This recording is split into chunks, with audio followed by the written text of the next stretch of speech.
नमस्कार दोस्तों, मैं दिलीप कुमार। दोस्तों, इस लोकसभा चुनाव में किस पार्टी को या किस नेता को या किस गठबंधन को वोट दें, यही सवाल हमसे बहुत सारे अभ्यर्थी फ़ोन करके, बहुत सारे नौजवान फ़ोन करके पूछ रहे हैं पिछले कुछ दिनों से।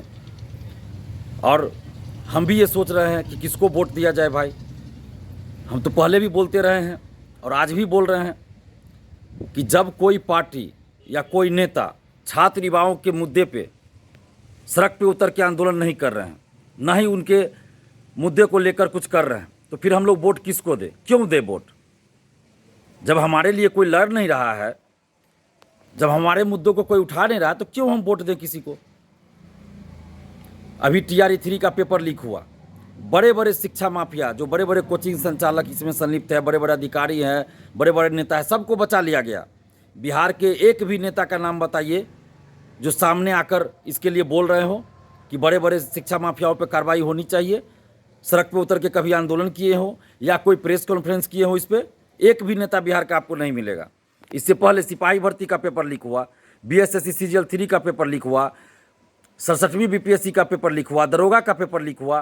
क्या बिहार का कोई भी एक नेता सड़क पे आके आंदोलन किए? कोई नेता आंदोलन नहीं किए, कोई पार्टी आंदोलन नहीं किया। तो फिर हम वोट किसको दें? डोमिसाइल, जब BPSC TRE 1 में डोमिसाइल लाया गया था तो सभी को खुशी हुई, हम लोग भी खुश हुए कि चलो डोमिसाइल लाया गया।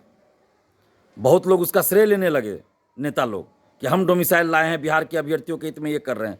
और 5-7 दिन या 10 दिन फॉर्म भराया होगा और बीच में अचानक डोमिसाइल हटा दिया गया। और उस समय जो शिक्षा मंत्री थे उन्होंने क्या कहा कि बिहार में योग्य अभ्यर्थी नहीं मिल रहे थे, इसलिए बिहार से बाहर के लोगों को मौका देने के लिए डोमिसाइल हटाया गया। और बहुत से लोगों ने, बहुत से नेताओं ने इनके बयान का समर्थन किया था।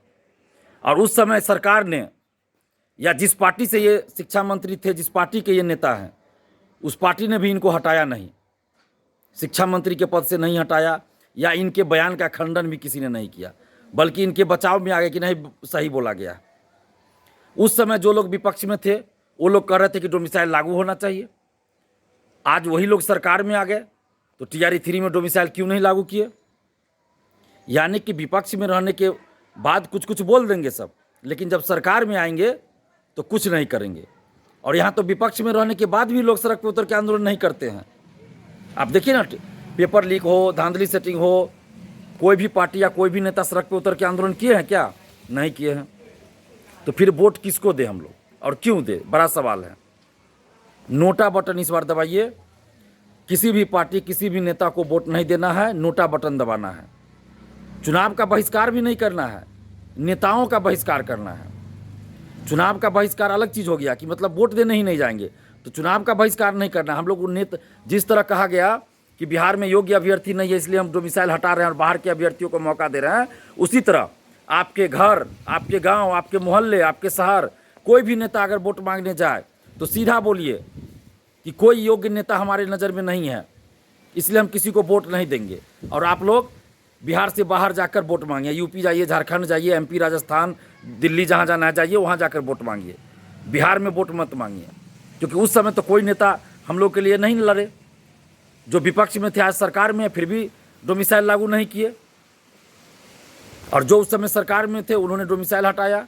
तो फिर हम वोट क्यों दें किसी को? इसलिए जो कोई भी नेता, जो भी हो, किसी भी पार्टी का हो, अगर वोट मांगने आए तो सीधा उनसे सवाल कीजिए कि बिहार से डोमिसाइल हटाया गया, टीचर बहाली में आप क्यों नहीं उस समय बोले? डोमिसाइल हटाया गया, आप चुप क्यों थे? तो आप वोट मांगने भी बिहार से बाहर जाइए। जब पेपर लीक होता है, धांधली सेटिंग होती है, बिहार के नौकरियों में 70 से 80% सीटें बेच दी जाती है, तो बिहार का कोई नेता क्यों नहीं बोलते हैं उस पर? तो हम वोट क्यों दें आपको?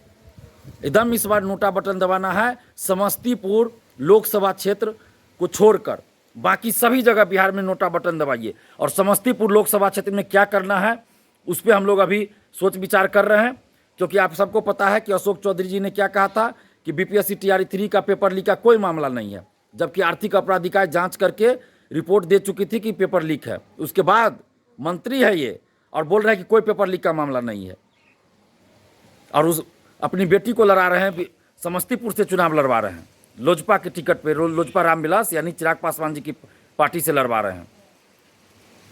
तो आप लोग समझ सकते हैं किस स्तर का खेल चल रहा है। तो इसलिए समस्तीपुर लोकसभा में समस्तीपुर लोकसभा क्षेत्र से अशोक चौधरी की बेटी शांभवी चौधरी को हराना है।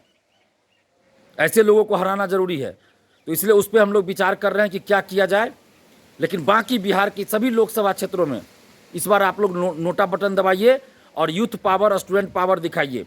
जो भी लोग, चाहे स्टूडेंट्स हो, युवा हो, अभिभावक हो, शिक्षक हो, बुद्धिजीवी हो, जो भी हैं आप, आम जनता, जो भी भ्रष्टाचार के खिलाफ है, जो भी धांधली सेटिंग पेपर लीक के खिलाफ है, जो भी चाहते हैं कि बिहार के सरकारी नौकरियों में पारदर्शिता लाई जाए, जो भी चाहते हैं कि बिहार के सरकारी नौकरियों में मेधावी स्टूडेंट्स का ईमानदारी से नौकरी लगे, पैसा पैरवी पे नौकरी बंद हो, जो भी चाहते हैं कि भ्रष्टाचार खत्म हो, उन सभी से हम आग्रह कर रहे हैं कि इस चुनाव में नोटा बटन दबाइए और इन नेताओं को बताइए कि हम लोग आप लोग के झांसे में अब नहीं आने वाले हैं। एक दूसरे पे आरोप प्रत्यारोप करेंगे, जब चुनाव का समय आएगा तो साथ में गलबहियाँ करेंगे और चुनाव लड़ेंगे और अपने अपने परिवार को सिर्फ आगे बढ़ाएंगे। सभी पार्टी का वही हाल है, अपने अपने परिवार को सिर्फ आगे बढ़ा रहे, कोई बेटा को, कोई बेटी को, कोई दामाद को, कोई बहू को, कोई बेटी को टिकट दे रहे हैं, बाकी पार्टी में और कोई लोग नहीं है। और उसके बाद भी आपके हित से जुड़े मुद्दे को कोई नहीं उठा रहा है। आज भी मैं कह रहा हूँ कि बड़े बड़े नेताओं को, बड़े बड़े अधिकारियों को, बड़े बड़े कोचिंग संचालकों को पेपर लीक में क्यों बचाया जा रहा है।